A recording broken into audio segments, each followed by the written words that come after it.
Hello, everyone. Welcome to Curriculum Night, such as it is 2020. I know it's not exactly what we had planned to see in the fall, but as it is, so are we.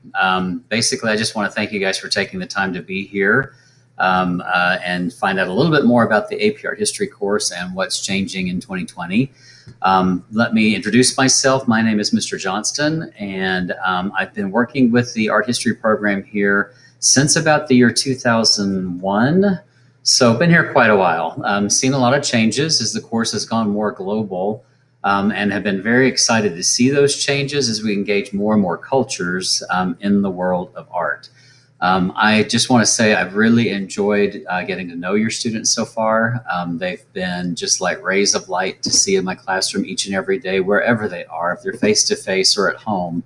It's been a lot of fun to get to know them.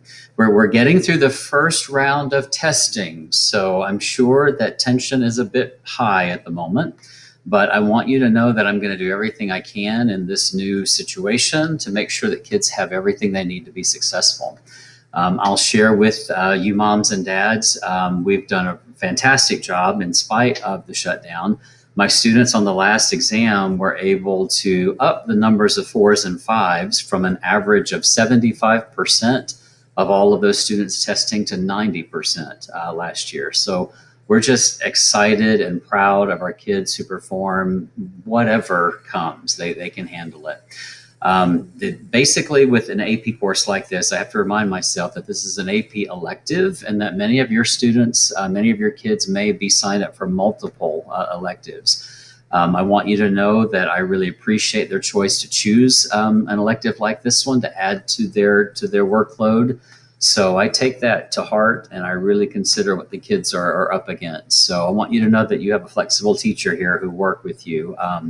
And we'll really get you what you need to be successful by the time we get to that exam in May. My real hope is by the end of the course, students have been bitten by the art history bug and are excited when they get the chance to go to a museum or a new city.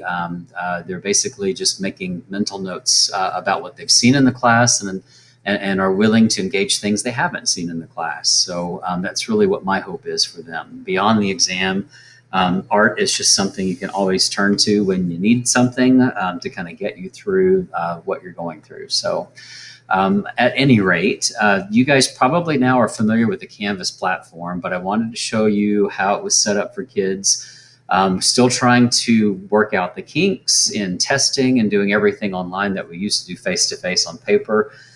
So it's not perfect and it's not complete, but considering it takes many hours to prepare one class, and I have 2 disciplines I teach, it can be challenging at best, but your kids have been really understanding and patient with me and getting things worked out, clarified, and I know the process will just continue in the coming months until we feel much more comfortable with everything that we have ahead of us. But so I'll show you the contact information. I want you to know that the Zoom link is here.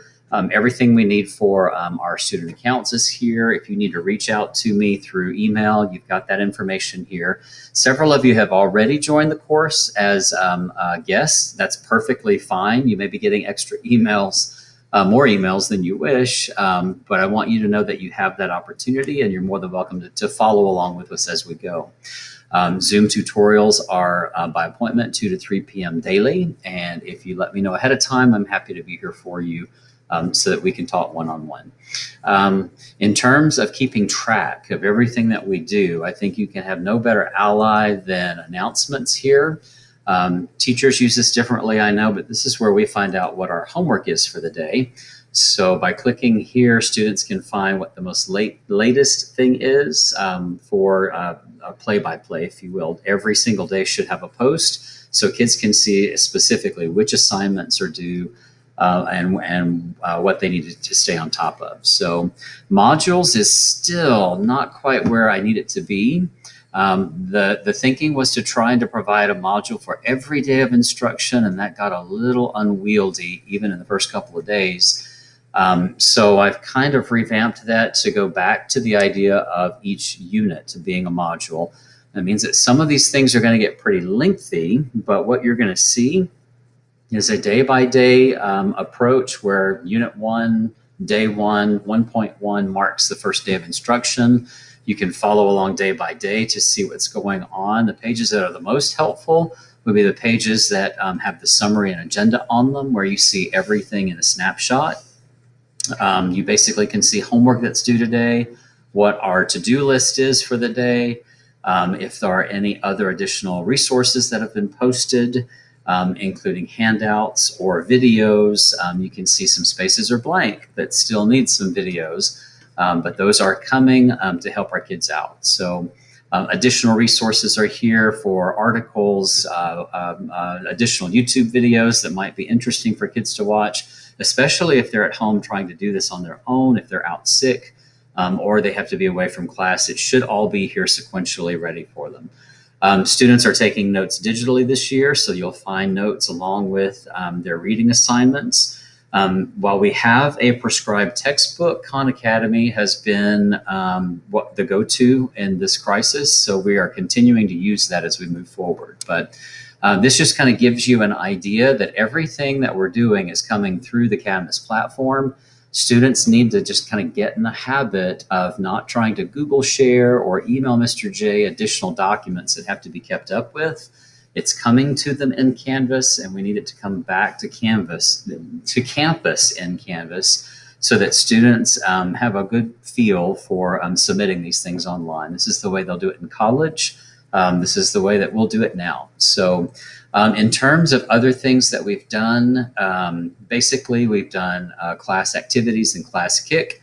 We'll continue to engage the kids by doing all of the webcam views here in the classroom, trying to engage them to really create or recreate the setting for each of the artworks that they have to know for the AP exam in May.